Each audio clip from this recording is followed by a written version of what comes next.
Zombie Apocalypse Chapter 7, Dream Sequence 2 Delta at Bunker Charlie Episode 1, 15 May 2021.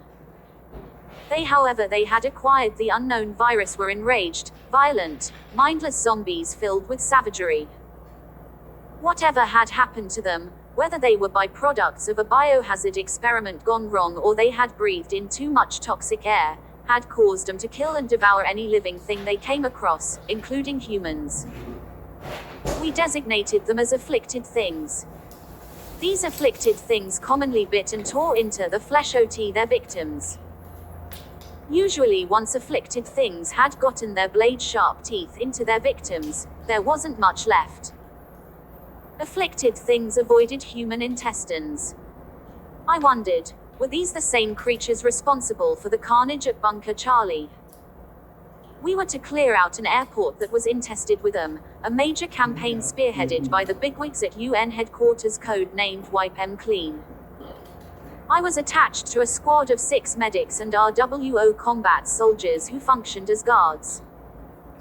My partner, a guy from Hong Kong, standing 7 feet 3 inches and weighing 290 pounds, total muscle, was Liang Chi-Chang, a former member of Hong Kong SWAT.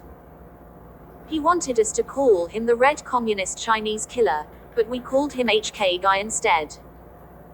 HK Guy had geared himself up for combat, intending to survive the zombie apocalypse. He carried a shotgun, a special ops AR-15, and 3 sidearms. He had far more combat experience than L. For that reason, I followed his lead. 3 combat squads went into the entrance of Terminal 1 to clear out the afflicted things. A host of other squads had been tasked with clearing out other parts of the airport.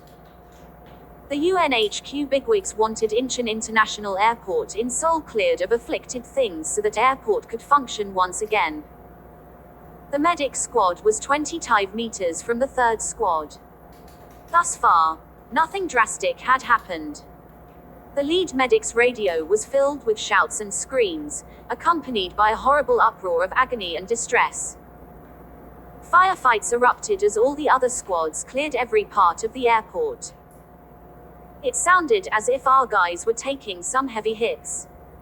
Repeated requests for immediate evacuation and medical assistance were heard from almost every other squad clearing the airport, accompanied by pandemonium amid the firefights. All 6 medics were veterans of this type of conflict. The screaming didn't affect them. Their backpacks were twice their body weight. Each carried a sidearm M9. HK Guy was in front, the 6 medics were in the middle, and I was covering the rear. The leader of the 3rd squad spoke into the radio, doing a check with the lead medic. "Doc, radio check." The lead medic responded, 25 meters behind, all go. Suddenly, loud firefighting erupted, so communication with that person went out. The lead medic warned others with her stare. HK Guy checked the tracking device to ensure that we weren't farther than 25 meters behind the last combat squad. He said, "We're at 26 meters. Follow me." We turned a corner, where HK Guy paused with his weapon pointed forward. The firefights continued. The afflicted things screamed when the bullets ripped them apart. The leader of the 1st squad placed a distress call to all medics. The lead medic said, "On our way." With HK Guy at the front, we rushed over there, running past the 3rd and 2nd squads, who were maintaining the defensive positions. None of them needed medical attention at the time.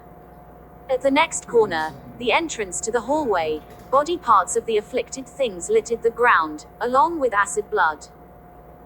The vast majority of the fallen afflicted things had died from being shot in the head. We'd been given strict orders to shoot the afflicted things in the head. There were about 50 of those things with their heads either shot off or shot into pieces. Their bodies were naked. Their fronts were marked by very large veins. Between that and the bullet holes, it was hard not to vomit. The afflicted thing's thick blood was also abnormal, extremely dark red and thick like glue, accompanied by the strong acidic smells of some unknown chemical. I was almost sure that these afflicted things and the other afflicted things were the end product of some biohazardous experiment gone amok, or else an experiment that had yielded favorable results to the North Korean mad scientists, as they had hoped. Either way, the 3 combat squads, among others, had been mandated to kill on sites without fail. To be bitten by one of the afflicted things was a guaranteed death. We reached the first squad.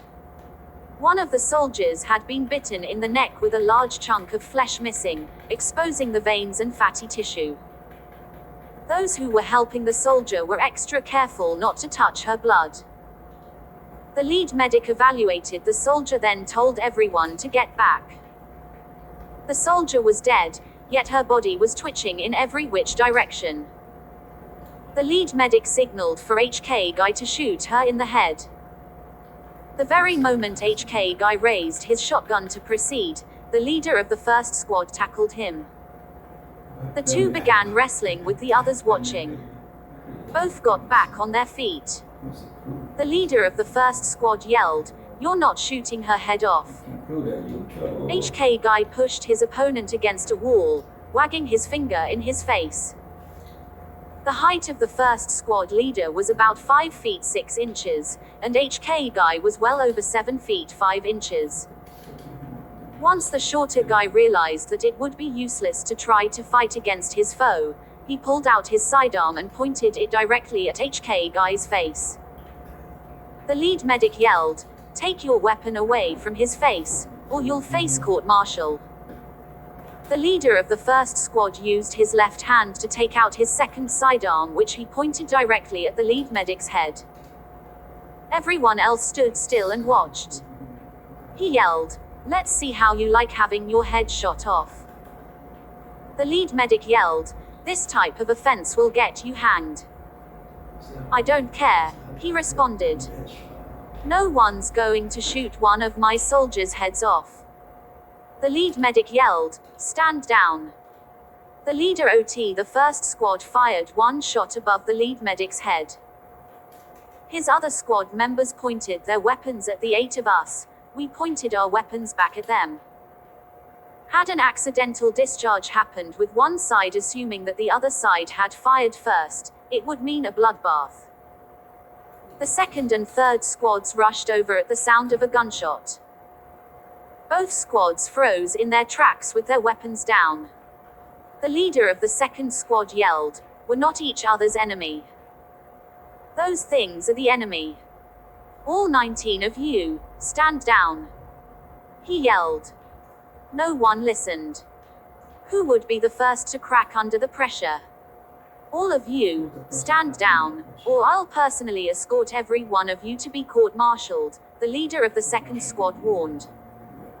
All 19 remained steadfast with their weapons raised. No one yelled dead. Both sides claimed to be in the right. Neither side trusted the other side. Soldiers from the second and third squads watched with wide open eyes, fearing an accidental discharge, which in turn would result in an all-out shootout. Without warning, the dead soldier's body twitched, although she had been dead for well over 20 minutes and hadn't breathed in 20 minutes either. Our attention shifted to the dead soldier. The dead body twitched more aggressively as it screamed horrifically. Then it went dead again. The twitching ceased. Then its eyes opened wide, and it moaned loudly. Its eyeballs rolled backward. Although its neck was missing a chunk of flesh with the veins ripped out and dangling in the air, the dead body became reanimated. It jerked itself up and became one of them, one of the afflicted things, and its primal need to feed upon warm flesh set in. It prepared to come.